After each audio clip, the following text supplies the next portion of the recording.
In the millennia of human history, there have been many amazing cities. Each time, they stretch the imagination of what the mortals can achieve. You go back far enough, you encounter cities that now live in infamy. The truth of their story is different. New York is the modern city that pushes the imagination of not only what mortals' world can achieve, but also what the supernatural world can be.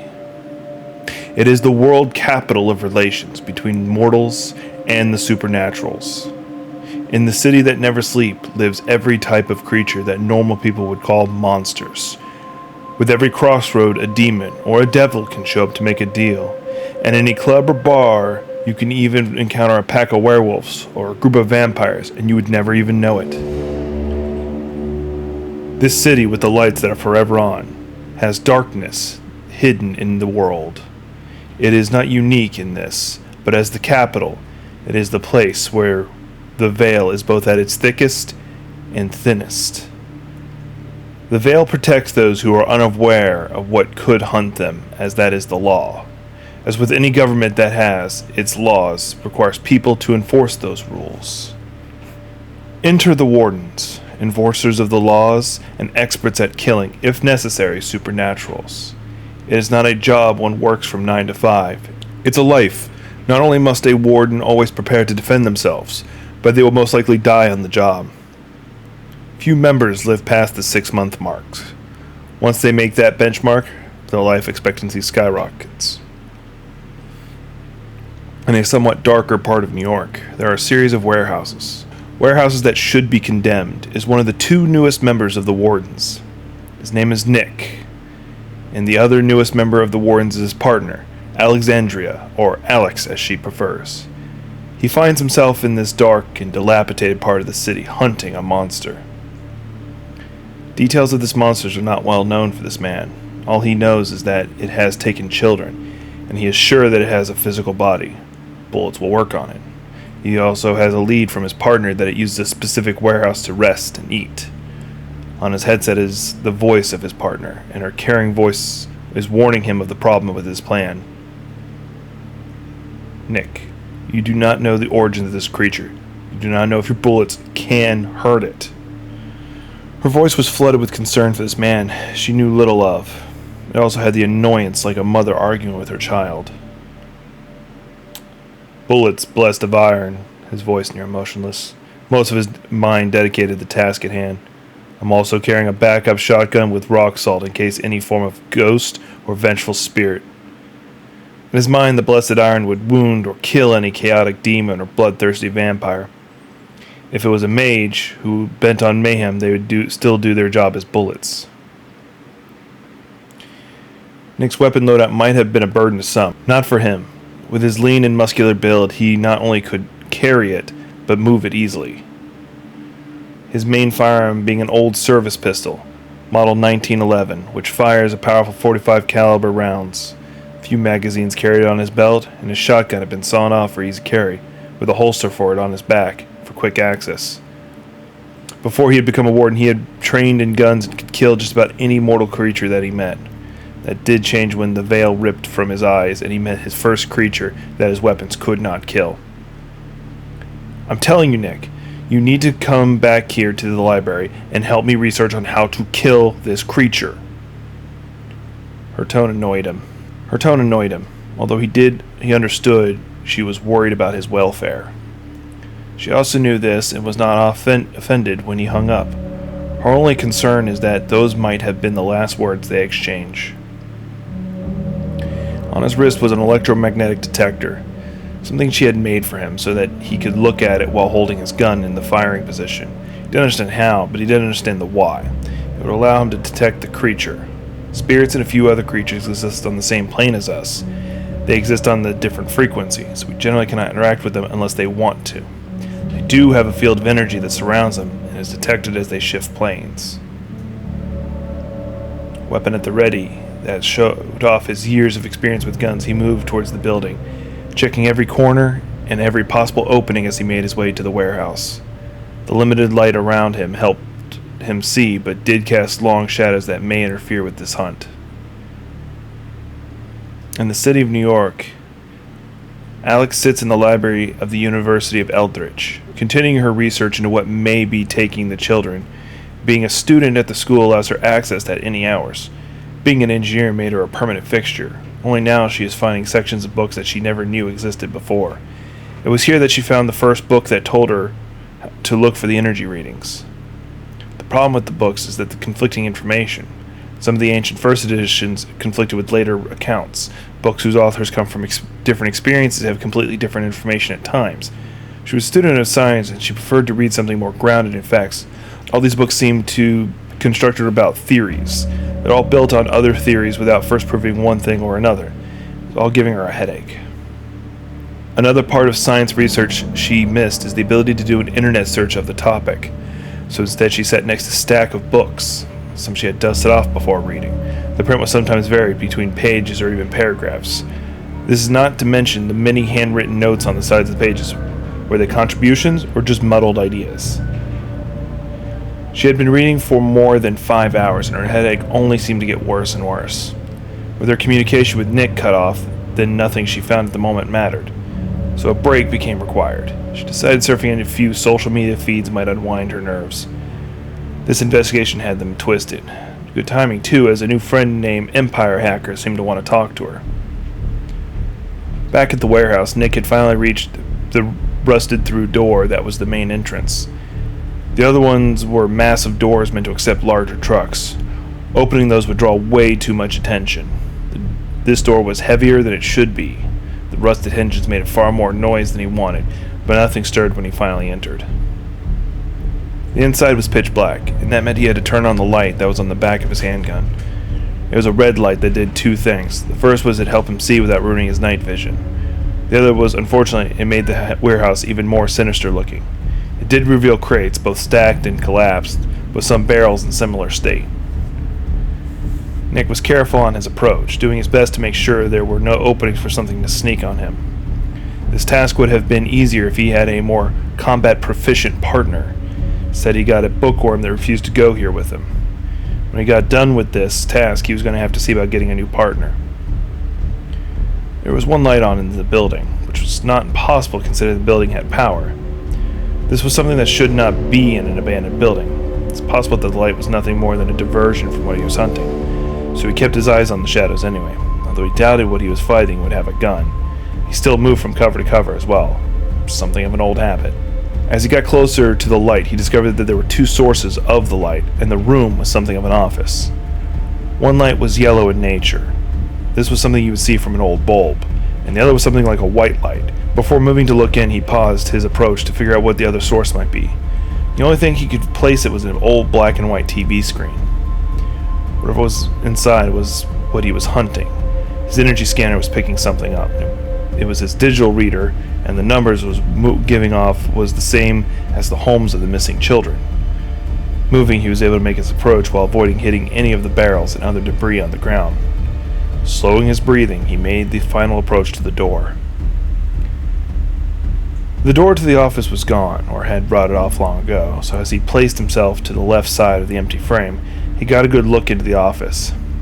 Sitting on the desk was a creature that looked like it had stepped out of a black and white children's TV, except that it looked a lot more creepy. He could not describe how, as he was not into pop culture, but it looked like an evil black and white Furby. Hello? The creature took a drink from a martini glass, seemed to just appear in his hand. It matched the creature's color, and now that Nick looked, so did the desk, all black and white. As the creature greeted him, he noted the fangs that lined his mouth. Why don't you come sit down, Nick? The creature conjured a chair in front of it, but that was not the concern of Nick. It was that it knew his name. Without taking any chances, he opened fire into the little monster. The effect was immediate as it launched backwards in the wall, falling behind the desk. There was a few whimpered moans before silence. The creature is dead. It began to leave, only stopping when he heard a slow clap behind him. At the library, the words across the screen had Alex startled. Her friend Empire Hacker had sent her a bunch of documents. They seemed to be about the creature they were hunting. Case files of children missing going back to the 1930s, all of them between the ages of 5 and 10. All of them talking about an invisible friend that played games with them. Most of them even had the name of the creature in there, claiming the friend's name was Mr Widemouth. Also sent to her were warden documents about other wardens who tried Nick's approach. They never heard from again. The only thing cleared in her current readings from the notes is that all the methods Nick was going to try would fail.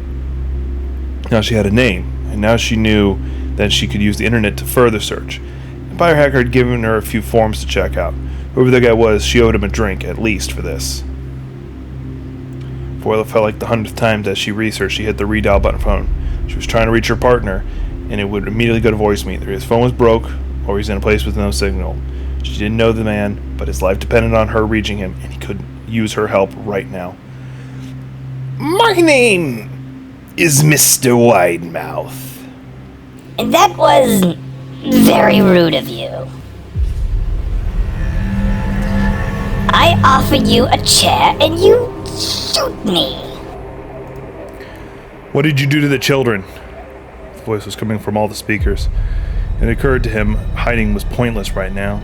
He needed to keep the creature talking until he could figure out his next move. They were delicious. At least the ones that I sampled. The rest went home for me to enjoy later. What do you want? Kept his weapon raised, but not pointed at any specific target. There was none. I want to play a game. He manifested himself in front of Nick, not hiding behind anything. He just sat on top of a barrel. Nick held fire as the monster didn't seem to be affected by the bullets. Just so you know, the salt you have in that shotgun will also not work. That had been Nick's next move. Salt at least slows down anything that is unholy. That can only mean that if the salt will not work on him, then he is not unholy. What the hell was the only thing that had going on through his mind? Feel free to look out the front door. He motioned to the old rusty door that the warden had entered through. Not taking chances, he made his move, keeping his eyes on the little monster, who at that moment had more evil grin than normal. I am not going to hurt you now. That would ruin the game. The little creature never even moved from its seat. Instead observed as Nick reached to the door. The evil grin also never leaving its face, it just seemed to be waiting, like there was a punchline that seemed to be coming. And the answer to that question would have destroyed the mind of a normal person. Outside the door was nothing but stars. There was no ground, no sky, no other building. Just a dark emptiness that seemed to stretch on to infinity, only broken by the stars. What monster could do this? Teleport us elsewhere or create an illusion so complete? We are playing a game. And when we play, I control the board. Resigned to his fate, Nick could only face the thing that may kill him. Standing resolved to fight, he asked, "What is the game?" Hide and seek. Alex's luck at the library was better than her partner's.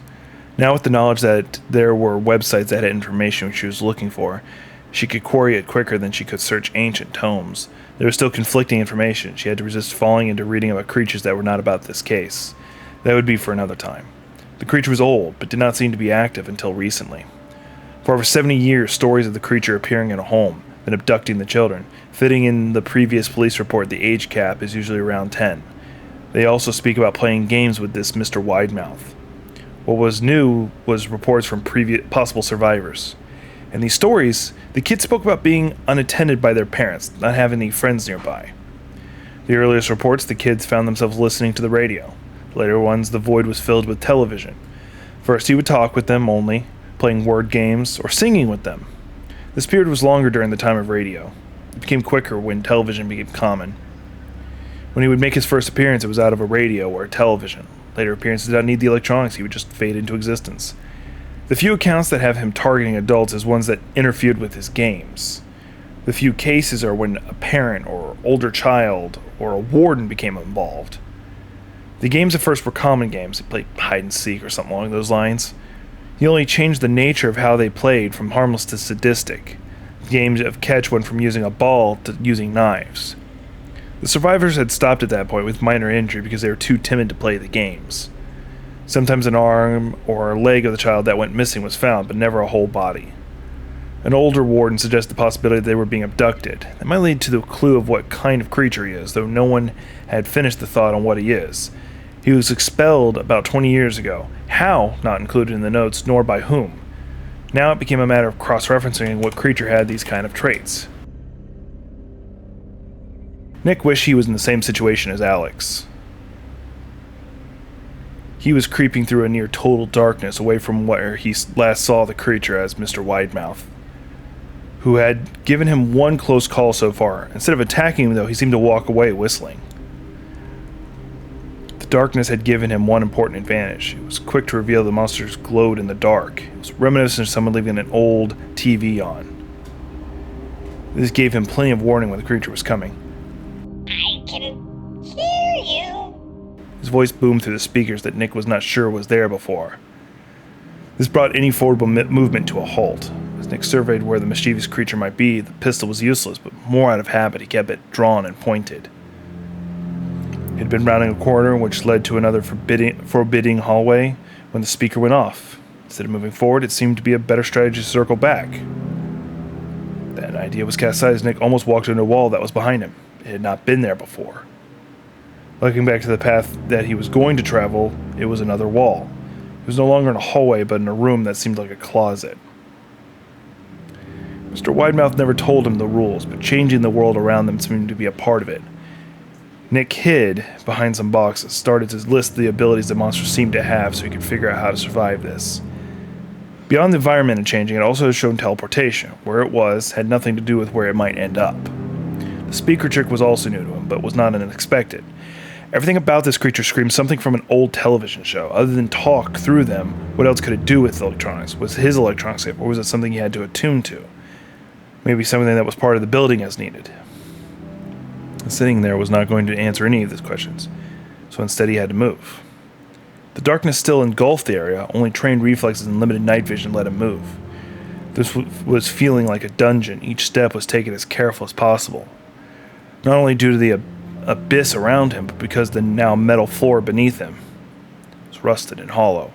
Each step in his boots led to the possibility of breaking through, or a sudden clang if his foot hit wrong. Feeling on the wall was also a risk. Although made of brick, there was every so often a rusted pipe. If his hand hit one too hard, he could alert the monster to his position, if it did not already know where he was. It always seemed one step ahead of him. The walkway he had been going down had no turns for what seemed like forever. Nick started to think it was going on like this forever. This was until he reached something of a crossroads of a hallway. Which way to go was something hard to decide, as the pathways kept changing anyway. Nick started to slip into something of a dark train of thought. What was the point of continuing this game? Mr. Widemouth could change the world around him and even teleport. What if they didn't already know where he was? Giving up was not in the cards, but how would this creature respond to someone not willing to play his game? The explosion of steam forced Nick to move. The sudden uproar of intense heat from the rush pipe made him choose a direction. And using the loud noise as cover, he was able to move. Keeping his feet low, he was able to avoid several obstacles that might have tripped him. Them being low allowed him to use his steel toes to alert for trip hazards. There were still lingering doubts about his choice if he should even continue the game. It was pushed back in the fight or flight instinct. It was pointless to mention the impossibility of this hallway, as it stretched on for over 100 yards. This was much longer than the whole warehouse had been from the outside. He was now far enough away that his footsteps were no longer concealed by the steam. This forced him to move back into the silent steps as it was more time-consuming. His life before had prepared him for this, but it was never fun, always being on edge as you move. The pathway took a 90-degree turn left, forcing him to follow it. If the creature knew where he was, this would be the perfect time to ambush him. The only thing he got was the sound of distant laughter. There was never any hint of the unusual glow that surrounded it. That would be his only warning that something was coming. It might also destroy his night vision in the process. After several twists and turns, a simple choice was presented to him. Go up some rusted old stairs, or hide among what seemed to be some offices. With his peripheral he used to see behind himself, he did his best not to look forward and instead kept his head turned. The glow he dreaded did not catch him off guard. It was at his 6, and it forced a rapid choice. A mental coin flip decided that he was going his best choice. Using the rickety handrails, he kept his footfalls light on the steps. This was an attempt to cut away any clues of where he went. Steps were as silent as possible, breathing as shallow as possible. No possible clues to help that monster. The top floor was much smaller than the bottom floor had been. It had to be 50 feet by 50, sectioned off by large stacks of crates into 6 columns. They were separated enough to allow movement between them and around them. The best part, though, was that you could look down to the floor. This would give him a bird's-eye view of the movement. The floor even looked into the offices. This dawned on Nick how lucky he had been. If he had hid below, that rejected Muppet could have spied him from up there, and the tables would have been turned. Not to mention the game would have come to an end, along with more than likely his life. It wasn't long before the furball came out of the door the warden had just come from. Never even looked up the stairs, but that is not what completely changed the way this game seemed to be played. 2 Mr. Widemouths walked past each other. The demonic rabbit could duplicate itself in this game. There was nothing the human of the game could do about it. If Nick had been religious, he might have started praying for salvation. After what felt like years of scouring through the database, Alex felt she finally figured out what it was, and it was not good. Everything that Nick had brought with him was to fight something that was evil. This creature was neither holy or unholy, but more akin to nature. If her research was right, there were several things that could hurt it, and none of them were in his weapons chest. She had to try and get this information in. Taking a quick glance over at her phone log, she saw that she had, in fact, tried to call him over 100 times. Something else was strange about her phone, but she didn't have time to visit. Making her call was of grave importance. The first ring went through. She had heard this one 1,000,000 times. The second ring, something she had only heard once or twice. It was not until the third ring that she let out a breath, only to realize she'd been holding it. A startled voice on the other end snapped back to what she needed to do. "Alex, is that you?" Nick's voice came through rather hushed, but it was still carried the fear he must be going through. "Yes, it's me." She found herself matching his whisper. "Prove it." The fear wasn't replaced with a more accusing voice. "What was the first thing you ever said to me when Chris introduced us?" "I called you a knuckle dragger who was only good at shooting things." It dawned on her the real test. We were not induced by Chris, but by Jack. He gave an audible sigh of relief. The person she had met seemed to be cut of steel, but now he seemed to be fraying from the ends from whatever was happening to him. "I know what he is and how you can beat him." Nuh-uh, you cannot spoil the fun. It was Mr. Widemouth. "Let my partner go," she demanded through him, hoping she sounded tougher and braver than she felt. But that would ruin the game. The odd pauses unsettled her. They reminded her of something, but she could not place it. It has already been ruined. She said it before she already knew what she was meant. It took a second for her brain to catch up. What do you mean? He got outside help. The game has been tampered with. In her readings, the monster worshipped the games and hated them being tampered with. That is why, and only way why, he could kill adults. Her earpiece got hot, forcing her to pull it away from her ear. In time for that little monster had started to come out of the speaker. It turned somewhat disembodied face to her. You ruined a very fun game. I guess next time we play, you'll have to have a partner. He laughed as his head retreated back into the phone. When he was no longer there, the laughter disappeared, and all that was left was the silence of the library. Her phone melted from the creature's maliciousness. This has been Chapter 1 of The Wardens. If you want to hear the rest of the story, you want to hear more of the story, hit that like button, leave a comment, possibly subscribe, and I'll get to the next chapter when I can. Thank you.